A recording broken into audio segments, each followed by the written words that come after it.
Hello 7th class, here is a poem from your book, English textbook, Honeycomb, The Squirrel. You may have seen a squirrel sitting on the ground eating a nut. What did it look like? Here is a poet's description of just such a squirrel. He wore a question mark for tail. You are looking. Here is a type of question mark. An overcoat of grey.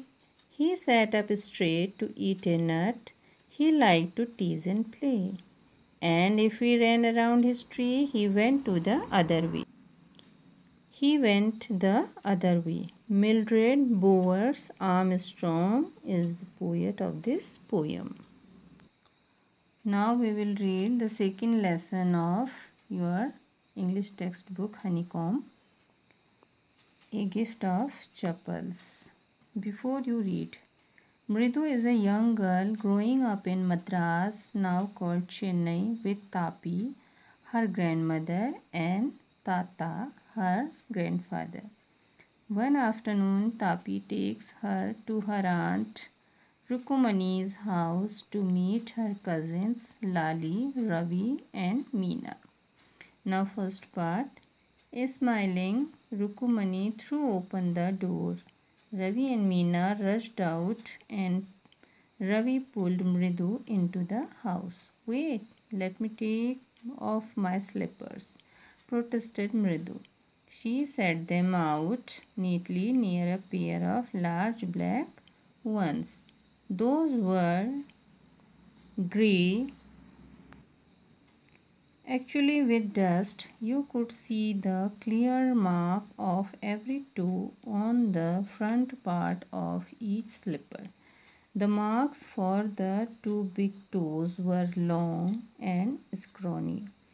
Mridu didn't have much time to wonder about whose slippers they were, because Ravi dragged her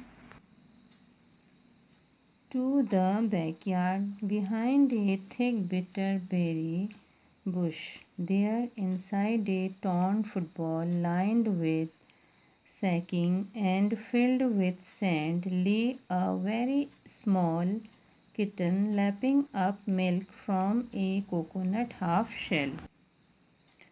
We found him outside the gate this morning. He was mewing and mewing, poor thing, said Meena. It's a secret. Amma says Pati will leave for our Paddu Mama's house if she knows we have a cat. People are always telling us to be kind to animals, but when we are, they scream, "Ooh, oh, don't bring that dirty creature here," said Ravi. "Do you know how hard it is just to get a little milk from the kitchen? Pati saw me with a glass in my hand just now.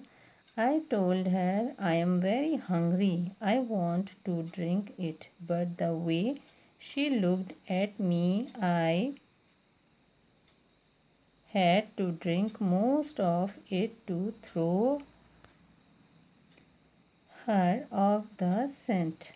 Then she wanted the tumbler back. Pati, Pati, I'll wash it myself. Why should I put you to trouble? I told her. I had to run and pour the milk into this coconut shell and then run back and wash the tumbler and put it back before she got really suspicious. Now we have to think of some other way to feed Mahindran. Mahindran? This little kitty's name is Mahindran. Mritu was impressed. It was a real name, not just a cute kitty cat name. Actually, his full name is Mahendra Verma. Pallav Punnai, MP Punnai for short, if you like. He is a fine breed of cat. Just look at his fur, like a lion's mane. And you know what the emblem of the ancient Pallava kings was, don't you? He looked expectantly at Mridu. Mridu giggled. Think I am joking? Well, just wait. I'll show you sometime. It's clear you don't know a thing about history. Haven't been to Mahabalipuram, have you? He said mysteriously. Well, when our class went to Mahabalipuram, I saw a statue of his tatas, etc., etc. Fact is, Mahendran here is descended from that very same ancient cat, a close relative, scientifically speaking, of none other than the lion, the Pallava lion, emblem of the Pallava dynasty. Ravi went on walking around the bitterberry bush, waving a twig up and down, his eyes sparkling. This cat is a descendant of none other than the Mahabalipuram Rishi cat, and if I may just remind you, they worshipped cats in ancient Egypt. How he loved the sound of his own voice. Meena and Mridu exchanged looks. What does that have to do with anything? Mridu demanded. Huh, I am telling you, this cat is descended from the Egyptian cat dog. No, goddess. Busted. Yeah, that's it. So, well, one of the descendants of that cat goddess was a stowaway in one of the Pallava ships, and his descendant was the Mahabalipuram Rishi cat, whose descendant is Ravi flourished his twig at Mahendran. MP Punna here. Who, eek, he shrieked, very pleased with himself. Mahendran looked up, alarmed. He had just been sharpening his claws on the edge of the coconut shell. But worse than Ravi's awful whoop eek was a screech from the window. What a weird sound! If Mridu was startled, MP Punnai was frightened out of his wits. Here, standing on end, he bounced up and scurried towards a bamboo tree of red chilies that had been set out to dry. Trying to hide beneath it, he tipped a few chilies over himself.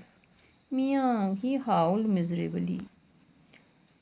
The screeching went on and on. What's that noise? Said Mridu.